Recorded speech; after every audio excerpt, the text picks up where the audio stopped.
Sí, ¿quién está contento, por favor? Sí, por favor, si me ayuda, dele su sonrisa de contento a 3, 4, 5 personas que estén ahí cerca de usted. Los que estén delante de usted, los que estén detrás de usted. Si ve a alguien triste, dele una palmadita, dígale tranquilo, que Dios le ama, que hay solución para tu problema.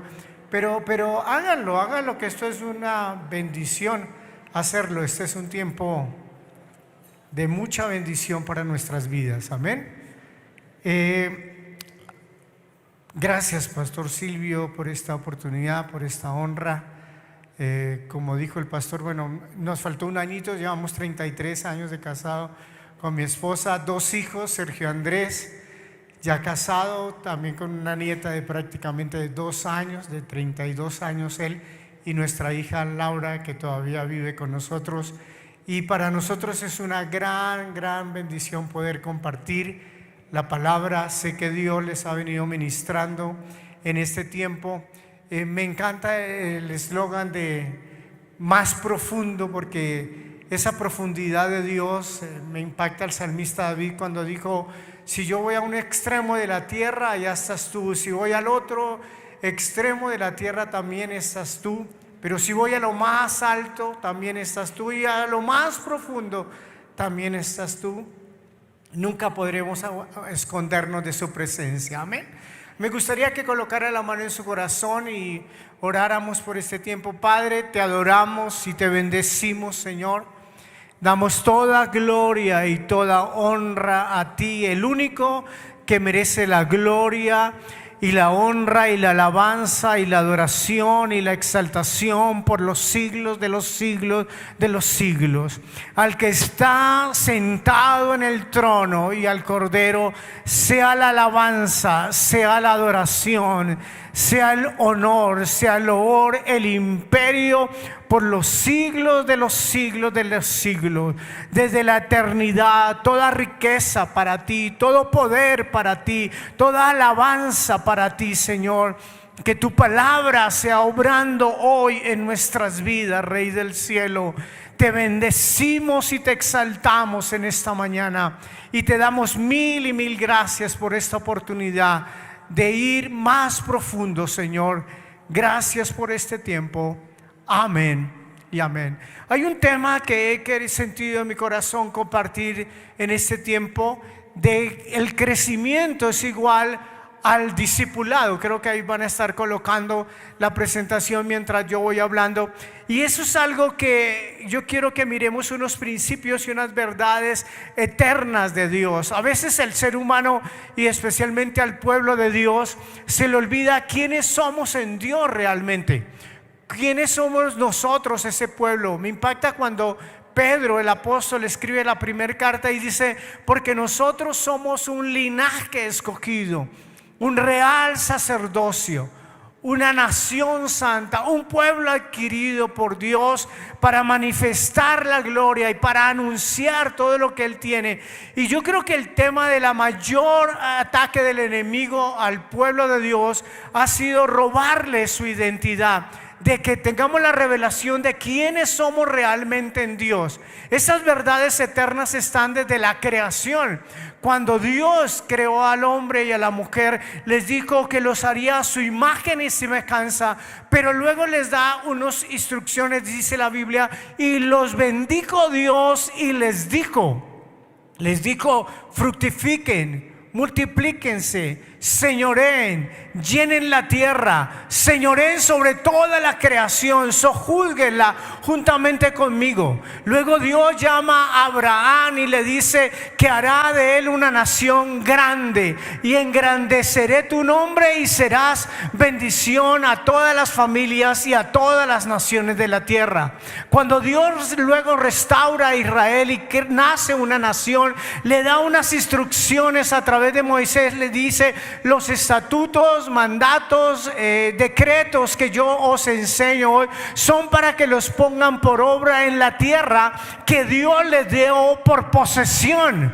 Luego dice la palabra que el Señor Jesús resucitó, reunió a sus discípulos luego de resucitar y les dijo: porque toda potestad me ha sido dada en el cielo y en la tierra. Por tanto, id y haced discípulos. Luego llama a sus discípulos y dice: no se aparten de Jerusalén hasta que sean revestidos del poder de lo alto. Y la pregunta es si realmente estamos caminando en esa dimensión de grandeza, en esa dimensión de poder, en esa dimensión de autoridad, en esa dimensión de sojuzgar, en esa dimensión de señorear. Si realmente nos estamos extendiendo, si realmente nos estamos multiplicando, si realmente estamos caminando como esos discípulos del libro de los Hechos, cuando oraban con denuedo, el lugar temblaba y prodigios y milagros y señales ocurrían mientras el pueblo de Dios y los discípulos de Dios estaban orando. Ese texto que Dios les ha dado en estos días de Ezequiel 47, para que esta casa camine sobre esa palabra, yo quiero que lo leamos un momentico. Dice: me hizo volver luego a la entrada de la casa, y aquí aguas que salían de debajo del umbral de la casa hacia el oriente, porque la fachada de la casa estaba al oriente y las aguas descendían de debajo hacia el lado derecho de la casa, al sur del altar. Y me sacó por el camino de la puerta del norte y me hizo dar vuelta por el camino exterior, fuera de la puerta, al camino que mira al oriente, y vi que las aguas salían del lado derecho. Y salió el varón hacia el oriente, llevando un cordel en su mano, y midió 1000 codos y me hizo pasar por las aguas hasta los tobillos. Midió otros 1000, me hizo pasar por las aguas hasta las rodillas. Midió luego otros 1000, me hizo pasar por las aguas hasta los lomos. Midió otros 1000 y era un río que yo no podía pasar, porque las aguas habían crecido de manera que el río no se podía pasar sino nadando, a nado. Y me dijo: ¿has visto, hijo de hombre? Después me llevó y me hizo volver por la ribera del río, y volviendo yo vi que en la ribera del río había muchísimos árboles a uno y otro lado, y me dijo: estas aguas salen a la región del oriente y descenderán al Arabá y entrarán en el mar, y entradas en el mar recibirán sanidad las aguas, y toda alma viviente que nadare por donde quiera que entraren estos dos ríos vivirá, y habrá muchísimos peces por haber entrado allá estas aguas, y recibirán sanidad, y vivirá todo lo que entrare en este río. Y junto a él estarán los pescadores, y desde Engadi hasta Jalim será un tendedero de redes, y por sus especies serán los peces tan numerosos como los peces del mar grande. Sus pantanos, sus lagunas no se sanarán, quedarán para salina. Y junto al río, en la ribera, a uno y otro lado, crecerá toda clase de árboles frutales. Sus hojas nunca caerán, ni faltará su fruto. A su tiempo madurará, porque sus aguas salen del santuario, y su fruto será para comer, y su hoja para la medicina. Lo primero que quiero que coloquemos es que las aguas brotan del interior de la casa. En la segunda predicación de las 11 de la mañana estará, si Dios lo permite, compartiendo sobre lo que es estar nadando bajo las aguas y qué hacer con las aguas del río de Dios en nuestras vidas. Y este es un principio que yo quiero que tengamos claro: la bendición está en nuestro interior. Una reflexión que tenemos que hacer es lo que Pablo enseñó a la congregación en Corinto. Y les decía: ¿acaso ustedes no saben? ¿Acaso ustedes ignoran? ¿Acaso ustedes no entienden que ustedes ya son templo, ya son casa del Dios glorioso que lo creó todo por su palabra? Creo que el día que tengamos esa revelación, cada día nuestra fe, nuestros retos, nuestros compromisos, las circunstancias que enfrentemos cambiarán cuando entendamos que es desde nuestro interior que brotarán los ríos. Lo que dice Ezequiel es que del interior de la casa es que brotan las aguas. Es la misma palabra que el Señor Jesús le dijo a la mujer samaritana, cuando se acercó a los tabernáculos, y le dijo que en la fiesta de los tabernáculos les dijo que del río de Dios brotaría de lo más profundo de nuestro ser. Segundo principio que yo quiero compartir es que Dios el Padre siempre nos medirá. El libro de Zacarías dice que un día Dios pondrá una plomada en nuestras vidas. El libro de Ezequiel dice que la pared será un día revisada. La parábola de los talentos dice que el Padre dio talentos conforme a nuestra capacidad y se fue lejos y un día regresó a pedir cuentas. Todo talento, la familia, el llamado, la empresa, los hijos, el matrimonio, la profesión, los talentos, las habilidades que Dios nos da. Dios siempre nos está preguntando: ¿qué estás haciendo con lo que yo te di? Salmo 127 dice que la herencia de Jehová son los hijos habidos en la juventud. Es realmente la herencia que Dios nos entregó, y de esa herencia, de nuestras casas, de nuestras familias, de lo que Dios haya puesto en nuestra mano para hacer, es lo que Dios siempre nos va a demandar. Este capítulo 47 es casi el final de una visitación de parte de Dios al profeta. Desde el capítulo 40 del libro de Ezequiel empieza Dios a decirle a este varón que le iba a traer una revelación de lo que serían las medidas y cómo funcionaría la casa de Dios. Este capítulo 47 es el final de lo que Dios está diciendo: mire, enséñele. Yo les voy a medir el río a los tobillos. A los tobillos quiere significar cómo es mi andar con Dios, porque es el primer nivel de las aguas.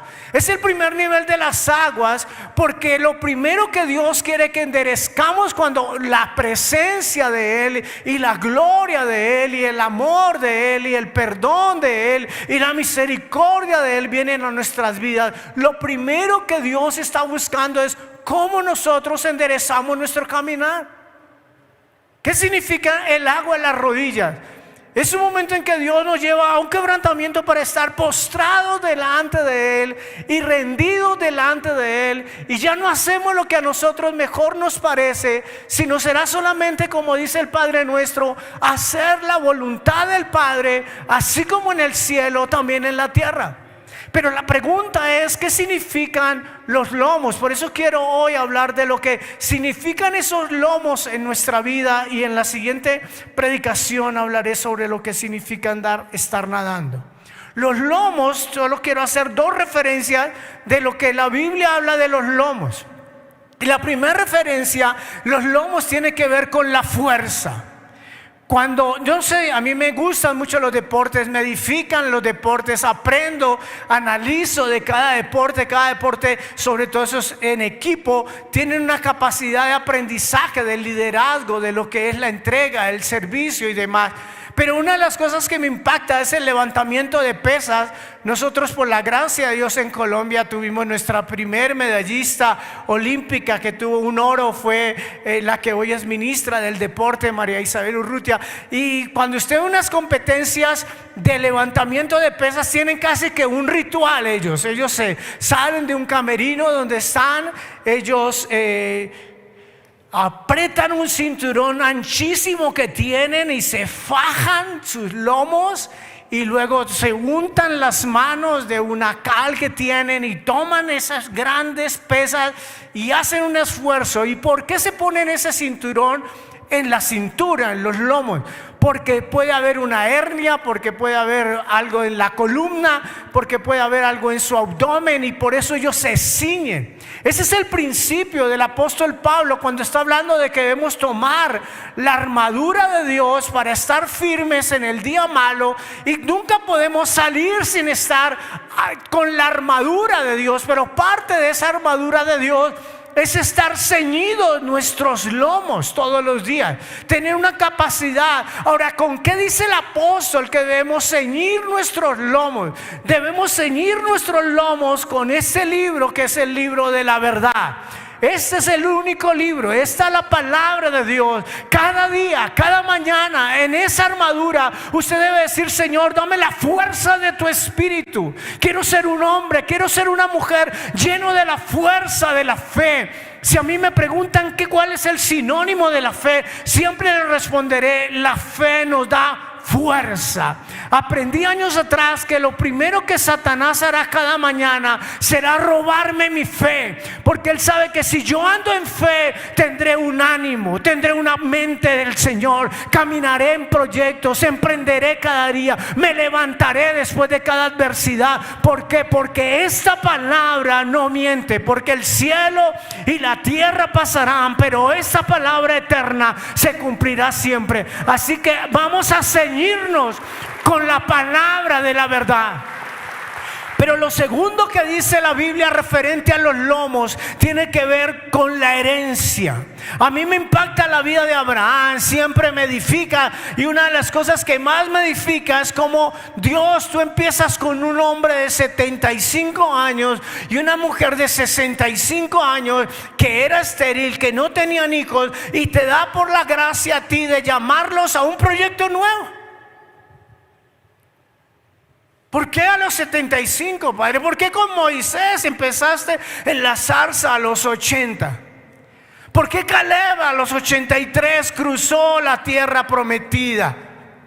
Porque Dios nos está diciendo un mensaje: nunca es tarde para mí. Y con Abraham empezó a los 75, y dice la Biblia en el libro de Hebreos que el que tenía las promesas, escuchen este principio financiero, porque el que tenía las promesas, dice la Biblia, o sea Abraham, trajo los diezmos a Melquisedec. Y cuando él trajo los diezmos a Melquisedec, dice la palabra de Dios, Leví, que estaba en sus lomos, recibió la bendición financiera. ¿Quién era Leví para Abraham? Su bisnieto. Pero él recibió en las generaciones, escuche bien, en las generaciones, nosotros cuando abrimos un camino a través de nuestros lomos, estamos diciéndole a nuestros hijos, a los hijos de nuestros hijos y a los hijos de nuestros hijos, que ellos recibirán la bendición. Cuando usted viene hoy a Dios, usted tiene que decirle: Dios, yo quiero dejar una herencia. Yo quiero caminar, escuchen este principio, yo quiero caminar generacionalmente. Dios es un Dios de generaciones. Él se le presenta a Moisés y le dice: yo soy el Dios de Abraham, yo soy el Dios de Isaac, yo soy el Dios de Jacob. Él no le dijo: yo soy el Dios de Abraham, Isaac y Jacob. Él dijo que Él era Dios de cada generación. Y estos principios tenemos que enseñarlos a los hijos y a los hijos de nuestros hijos. Realmente el fruto de Dios se ve en las generaciones. Me impacta para los universitarios, los que un día hicieron examen, presentaron un parcial, o como dicen hoy tengo un corte, dice hoy tengo un corte. Pues a Dios, a Moisés le hizo 3 cortes, 3 parciales, 3 exámenes. A los 40, a los 80 y a los 120. Cada 40 años. Hay personas que creen que la vida se les acabó a los 20. Ni siquiera le han hecho a Dios el primer corte. Hay personas que se están muriendo porque pasaron de 40 y no ha llegado al segundo corte. Tú tienes que entender que la vida con Dios y esos ríos de Dios en tus lomos significa herencia. Digan herencia. En mis generaciones. Dios me dio un principio hace 17 años cuando abrimos Global Family. Tienes que caminar con 2 o 3 generaciones detrás tuyo. Caminó y habitó Abraham con Isaac y Jacob en tiendas. La siguiente palabra que quiero que reflexionemos hoy son muchísimos árboles. Y vuelvo a la mente de Dios. Todo es muy grande, todo es en abundancia, todo es en extravagancia, todo es en generosidad. No sé si se acuerdan del milagro que el Señor Jesús le hizo a los ciegos. Lo más curioso es que solo uno viene a dar testimonio. Y él al principio no veía bien, no veía muy claro, pero él hace una referencia. Él dice: sí, yo veo a los hombres como árboles. Salmo 1, quien no se ha sentado en silla de escarnecedores, quien ama la palabra de día y de noche, será como un árbol. O sea que la pregunta hoy en este tiempo es: ¿qué es lo que Dios quiere hacer en mi vida como un árbol frondoso, de pronto para que arrope a otros? ¿Se acuerdan la parábola de la semilla de mostaza? Que aunque es la más pequeña de las semillas, cuando es sembrada, luego es una gran hortaliza y da sombra a muchos. Esa es la vida con Dios. La vida de los árboles tiene que ver con multiplicación, tiene que ver con fructificación. Escuchen esto, tiene que ver con prosperidad. A mí me impacta la creación de los... Si usted me dice, pastor, ¿cuáles son los capítulos de la Biblia que a usted le gusta más leer? ¿Qué más predica? Génesis 1 y 2. Predico Génesis 1 y 2. Por la gracia de Dios, mi esposa y yo llevamos más de 30 años aconsejando y ayudando matrimonios. Y un día yo estaba leyendo Mateo 19, cuando dice que Dios al principio los creó hombre y mujer, y le vinieron a refutar por qué Moisés permitió repudiarla. Él dijo: por la dureza del corazón, más al principio no fue así. Y yo le dije: Dios, entonces ¿cómo fue al principio? Y él me dijo: Génesis 1 y 2, estudie 21 principios para que un matrimonio quede firme en Génesis 1 y 2. Génesis 1 y 2 nos dice el corazón del Padre, de nuestro Creador, lo que Él sembró en el huerto para Adán y Eva y para nosotros. Génesis 1 y 2 nos habla de que había multitud de árboles. Había un árbol de la ciencia, del conocimiento, del bien y del mal, del cual Dios le dijo: de él no vayan a comer. Pero también estaba el árbol de la vida, y habían árboles deliciosos para la vista, dice la Biblia. Ahora, ¿de dónde sacan el papel de los árboles? ¿Y qué se hace con el papel? Billete por el que usted de pronto sufre y se trasnocha. Si usted va a comprar una finca, ojalá que tenga agua y que tenga árboles. ¿Por qué? Porque es un principio de prosperidad, porque es un principio de multiplicación, de generosidad, porque es un principio de vida. Porque más adelante en ese texto que leímos de Ezequiel dice que todos esos árboles trajeron, había medicina, había sanidad. Porque en el libro de Apocalipsis dice que el Señor es el árbol de la vida y que da su fruto cada mes y alimenta a todos y nos sana a todos. Piensa si usted es ese árbol que Dios sueña que sea. El Señor Jesús dijo: mi Padre es el labrador, yo soy la vid verdadera. Hay momentos en que Dios nos tiene que podar. Hay momentos en que Dios nos quiere cortar algunas ramas. ¿Por qué? Porque quiere que llevemos fruto, más fruto y mucho fruto, dice la enseñanza. Piensa si tú estás siendo ese árbol que Dios ha soñado que tú seas. La segunda palabra es, otra vez la repite Ezequiel: muchísimos peces. Muchísimos peces, y Dios nos ve como peces. Dios nos ve como peces, y el pez tiene una reproducción sobrenatural. Yo no sé si usted alguna vez, yo estudié hotelería, es más, aquí muy cerca, ahorita que veníamos para acá, veníamos haciendo un recorrido por lugares muy lindos donde Dios nos bendijo por toda la carrera 30. Y entonces ya llegando acá le dije: Dios nos bendijo acá, Dios nos bendijo acá. Y aquí estudié yo. Aquí en el Centro Nacional de Hotelería hice mis trasnochos y aprendí. Pero algo muy lindo que usted aprende cuando trabaja con pescado es cuando usted abre un pez y está lleno de huevos. Yo sé que a algunos les da asco eso, ¿cierto? Pero yo crecí, mi papá y nosotros tuvimos restaurantes, y crecí en las plazas conociendo lo que era la multiplicación. Y yo abría esos peces y decía: Señor, son miles y miles y miles de huevos los que hay en un solo pez. Y cada huevo son peces. Y yo aprendí a reflexionar en lo que es la multiplicación de Dios.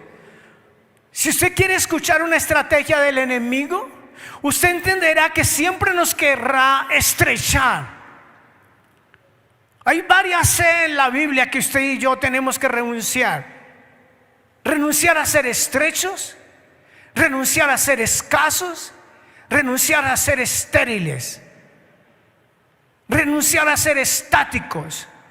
Usted tiene que renunciar a esa sed, porque en la mente y en el corazón de Dios solo hay una reproducción sobrenatural. En el milagro de la multiplicación para alimentar multitudes, habían unos panes y habían unos peces. Ahora, ¿qué significa el pez? Que también me gusta este principio de un pez, la capacidad de movimiento. ¿Ha tratado usted alguna vez de ir al río y coger el pez y ay, me encontré este pez? Por eso los osos son tremendos para coger pescados. Tiene una capacidad de movimiento. Yo te quiero hacer una pregunta. ¿Es tu vida así? ¿Tienes capacidad de moverte? ¿Eres ágil en tus decisiones? De pronto el enemigo te tiene ahí como jugábamos cuando niños, estatua. Y de pronto el enemigo te tocó estatua y tú estás así. Y estás dando vueltas a lo mismo. Y piensas, y piensas, y piensas, pero no te mueves. Dios quiere que nos movamos, que tengamos una agilidad. Tengo un amigo pastor en Cali que hace mucho ejercicio todos los días. Y yo no molesto y le digo, ¿usted por qué hace tanto ejercicio? Y dice, porque yo así tenga 65, yo quiero moverme. Yo no quiero caminar así, que no me pueda bajar del carro, me dice él. A mí me parece trágico que usted coge un pie para bajarse del carro y el otro pie, dijo, a mí eso me causa dolor. De pronto hasta físicamente tú estás oxidado, ¿cierto? Yo bromeo con los jóvenes de la congregación porque hay jóvenes que lo máximo que estiran es hasta acá. Le digo, baje. Y dice, no puedo, pastor. Le digo, ¿cómo no va a poder? ¿Tienes capacidad de movimiento? ¿Tienes un alimento para tu vida? ¿Tú eres alimento, sustento para otros? Pero hay otra palabra que tiene que ver con pescadores. Y los pescadores, ahorita que entramos, me impactó lo que el espíritu de siervos que hay en esta casa. Y yo decía, Dios, toda casa necesita pescadores. El Señor Jesús dijo que nosotros seríamos pescadores de hombres. Los pescadores son los discípulos, los siervos, los que van a otro lado. Yo tengo un principio que aprendí en mi vida con Dios. Jesús nos mandó a hacer una sola cosa: discípulos. Usted estudia el libro de los Hechos de los Apóstoles y solo estudian la palabra discípulos. Nunca aparece la palabra simpatizantes. Nunca aparece la palabra creyentes. Si algo hacían los apóstoles, están enfocados en una comisión que el Señor Jesús había dado: a ser discípulos. Tú tienes una sola opción en el reino de los cielos: ser discípulo, ser discipulador. Escuchen esta palabra profética, por allá usted la estudia en Jeremías 16. Dios usa al profeta y le dice: porque les enviaré pescadores, pero si usted no se deja pescar, les enviaré cazadores. Es tremenda esa palabra profética. El pueblo no entiende que es mejor ser un pescador y dejarnos pescar que ser cazados. Hay circunstancias que de pronto vienen. ¿Por qué? Porque tú nunca entendiste que la vida en Dios solo tiene un principio: servir. No hay otro propósito. Jesús dijo: he estudiado el liderazgo por años por la gracia de Dios, pero solo hay una máxima en el liderazgo: tenemos que ser siervos. Si tú quieres ser el mayor de todos, tú tienes que ser siervo de otros. Y a mí me gustaría que toda persona que está escuchando, está viendo esta enseñanza, hoy te ponga: Señor, yo quiero ser un pescador. Yo quiero ser un discipulador. Yo quiero ir en pos de ti. Jesús dijo que a los apóstoles los llamó, les dijo: les haré pescadores de hombres. Y entonces fueron en pos de él. Ir en pos de Jesús significa ir a ese propósito eterno de ser pescadores de hombres. El mundo afuera El mundo entero está en unas circunstancias. Este ensayo que hicieron de la pandemia, de cerrar las fronteras de las naciones, de enclaustrarnos en nuestras casas, es simplemente una prueba. Dios me dio una palabra de que seríamos probados y pasados por el fuego. Que yo como hombre, como hijo de Dios, iba a ser probado en mi fe. Que mi matrimonio iba a ser probado en ese tiempo, que mi familia iba a ser probada, que el ministerio iba a ser probado. ¿Por qué? Porque ese es un tiempo de saber cómo estamos viviendo. Hemos sido siervos, hemos entendido lo que el Señor Jesús nos da como sus mandatos. Hay solo una manera de amar al Señor Jesús. Él la dijo: si ustedes me aman, cumplan mis mandamientos, mis instrucciones, y enseñen a otros lo que yo les he enseñado. Que esta casa se llene de pescadores, en mi oración en esta mañana. Que en esta casa miles y miles salgan a pescar. En su oficina, en la universidad, en el colegio, en la empresa con quien usted haga negocio. Hay otra palabra que significa redes. Si usted lee con atención, dice que entonces al lado y lado habrá un tendedero de redes. El Señor Jesús en el Evangelio de Mateo dice que el reino de los cielos es semejante a una red donde entran toda clase de peces y luego serán escogidos esos peces. ¿Con qué tiene que ver las redes? Las redes tienen que ver con estrategias. Las redes tienen que ver con grupos, que sé que ustedes les llaman break. Las redes tienen que ver con relaciones. Las redes tienen que ver con ministerios. Pero escuchen lo que significan las redes. Las redes significa que los discípulos estaban capacitados. Y hubo tres cosas que dicen los evangelios que los discípulos del Señor Jesús hacían con las redes. Primero, dice que Pedro y su hermano Andrés echaban las redes, pero los hijos de Zebedeo remendaban las redes. Y luego tanto los unos como los otros lavaban las redes. Yo quiero que tú preguntes: Dios, ¿cuál es esa estrategia que tú me has dado? Si tú quieres crecimiento, escucha, así sea en una empresa, en tu familia, empieza por casa. Dile: Dios, yo me voy a sentar a formar un equipo de líderes, un equipo de discípulos. Mis empleados van a ser mis primeros discípulos. Mi esposa, mis hijos, en el colegio, en la universidad, me voy a sentar y los voy a discipular. ¿Por qué? Porque tengo que generar una red. Algo que tú tienes que entender es que nadie lo puede hacer solo. Cada persona tiene una capacidad. Por eso existen redes de mercadeo. Por eso existen redes en la información. Por eso existen redes de relacionamiento. Tú nunca podrás pretender en la vida hacerlo tú solo todo. No lo podrás hacer. Tendrás que decir: Señor, ¿con quién estoy edificando red? Recién me convertí. Leí en el libro de Eclesiastés un principio de red matrimonial. Son dos mejor que uno, porque tendrán mejor paga de su trabajo. Y yo paré y yo dije: pues ni bobo que fuera, ¿no? Si aquí dice que es mejor con mi esposa, pues yo la espero y vamos a tener mejor paga de mi trabajo. Y armé la primer red con mi esposa. Tuve muy claro la red que iba a armar con mis hijos.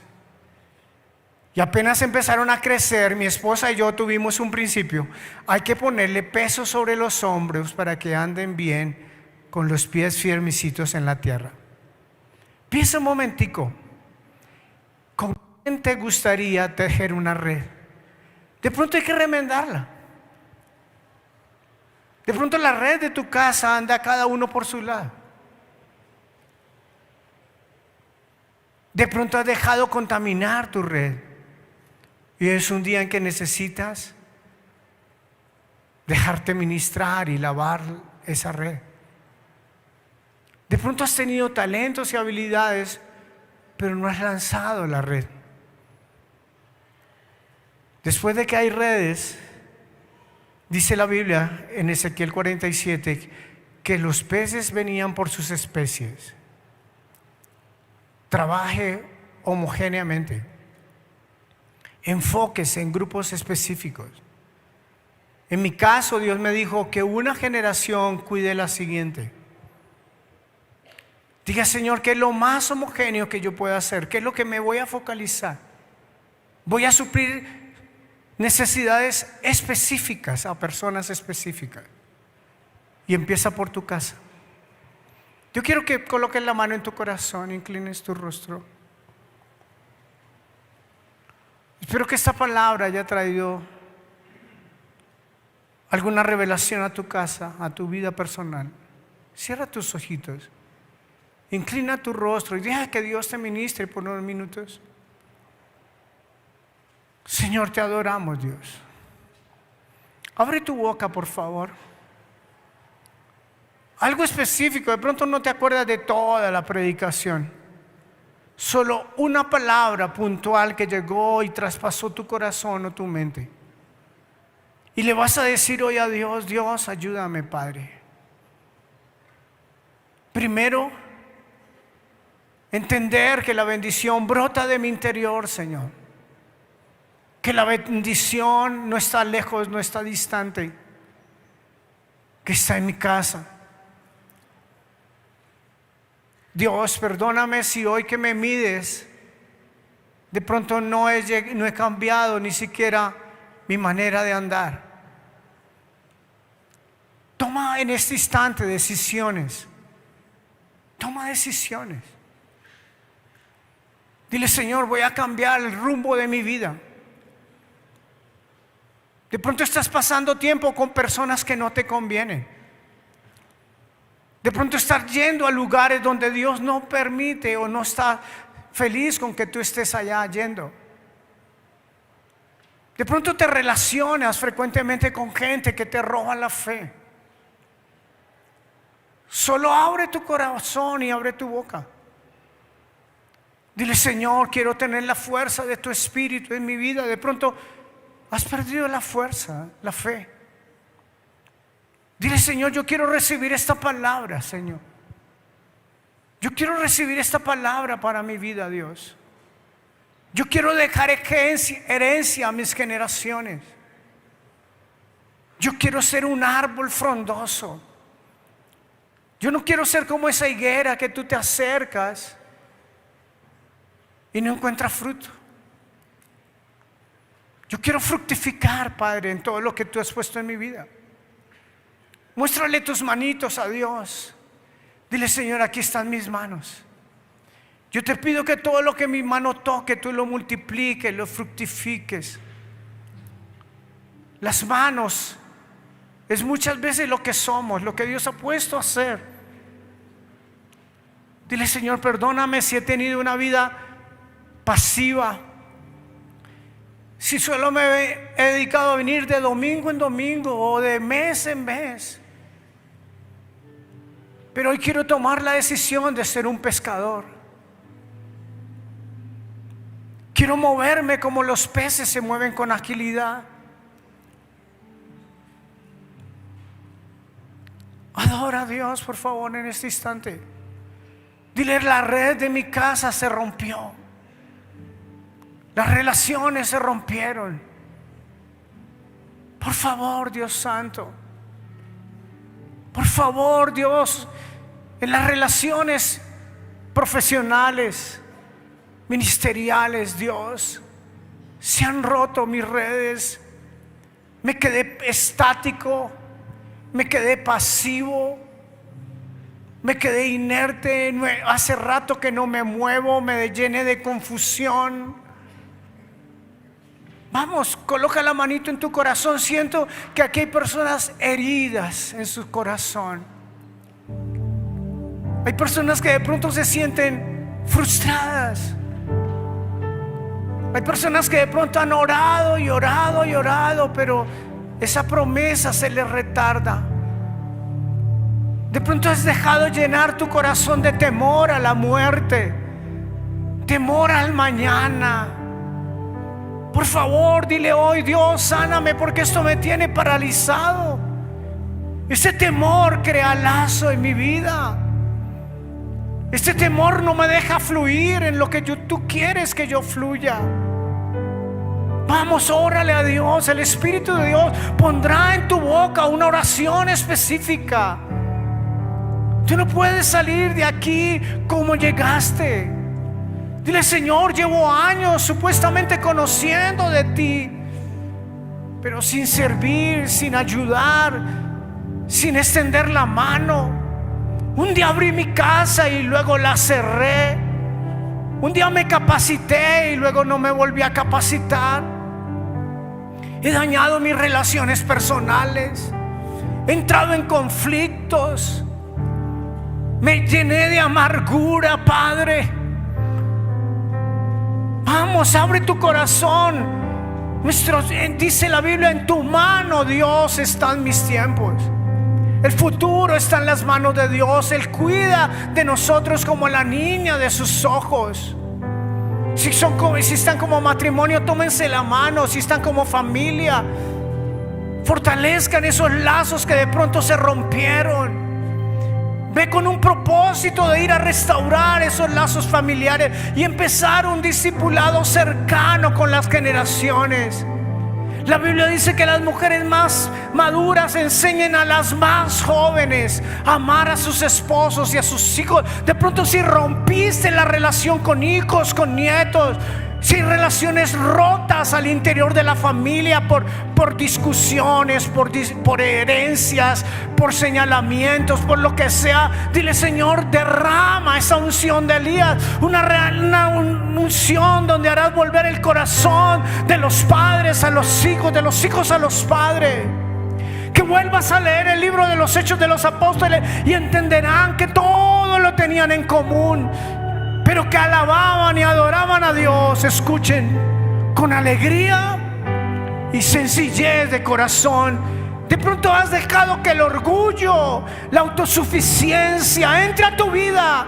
Hoy dile: Señor, quiero volver a mi tiempo antiguo. Quiero volver a la senda antigua. Quiero volver a esos días en que tenía fe para creer en ti por milagros. Quiero volver a ese día donde estaba en tu presencia, de momentos largos, de horas enteras, cuando venían los ayunos, cuando venían las vigilias, cuando había una pasión. Señor, despierta ese primer amor, Señor. Quiero volver a la senda antigua. Quiero vencer para poder comer del árbol de la vida. Que nadie se quede en silencio. Adoren al Rey del cielo.